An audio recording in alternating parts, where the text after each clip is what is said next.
ఆలోచించొద్దు. ఇంకా మిమ్మల్ని మీరు ప్రశ్నించుకోండి. ఉదాహరణ, ఒక వ్యక్తి పాపం చేశాడు. పాప క్షమాపణ కోసం 4 రోజులు ఆయన సన్నిధికి వచ్చి ప్రార్థన చేసి క్షమాపణ అడిగాడు. ఇంకో వ్యక్తి పాపము చేశాడు. 4 రోజులు ప్రార్థన చేయడం మాత్రమే కాదు, ఉపవాసము చేసి ప్రార్థన చేసి క్షమాపణ అడిగాడు. ఇంకో వ్యక్తి కన్నీటితో ప్రార్థన చేసి తన గదిలోనే, సన్నిధికి రాలేదు కానీ తన గదిలోనే క్షమాపణ అడిగాడు.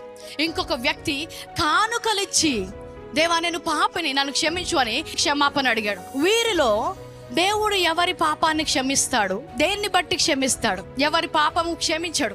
ఎన్ని కన్నీళ్లు కారుస్తే క్షమాపణ విడుదలవుతుంది? ఎంత కానుక దేవుని సన్నిధిలో అర్పిస్తే క్షమాపణ విడుదలవుతుంది? ఎన్ని రోజులు ఉపవాసం ఉంటే క్షమాపణ విడుదలవుతుంది? మీరు చేసే క్రియలను బట్టి కాదంట, ఆయన నమ్మదగిన వాడు కాబట్టి, ఆయన నీతిమంతుడు కాబట్టి మీ పాపములను క్షమిస్తాడు. క్రియలు చేయడం తప్పనట్లేదు. ఈ క్రియలు చేసినప్పుడల్లా ఏమవుతుందంటే ఆ నమ్మే పరిస్థితిలోకి వారి మనసు మారుతుందంట. కొంతమందికి క్షమించబడ్డాను అని నమ్మడానికి కొన్ని క్రియలు అవసరం. దానికోసం వాళ్ళు క్రియలు చేస్తున్నారు, కానీ క్రియల ద్వారా వాళ్ళు క్షమించబడట్లేదు. ఈ రోజు నువ్వు క్షమాపణ అడిగినంత మాత్రాన ఎంతమందికి తెలుసు క్రీస్తు మళ్ళీ శిలువ మీద మరణించడానికి రాడని?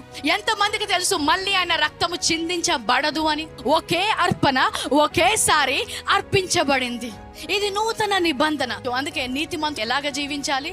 నీతిమంతుడు విశ్వాస మూలముగా జీవిస్తాడు. నీతిమంతుడు నేను నీతిమంతుడుని అని విశ్వాసము ద్వారా జీవిస్తున్నాడు. ఆయనకు వచ్చే ఫీలింగ్ ద్వారా, ఆమెకు వచ్చే ఫీలింగ్ ద్వారా కాదు, వారు చేసే క్రియల బట్టి కాదు. ఒక విశ్వాసికి వారు జీవించినన్ని రోజులు క్షమాపణ కలిగేది యేసు రక్తము ద్వారానే.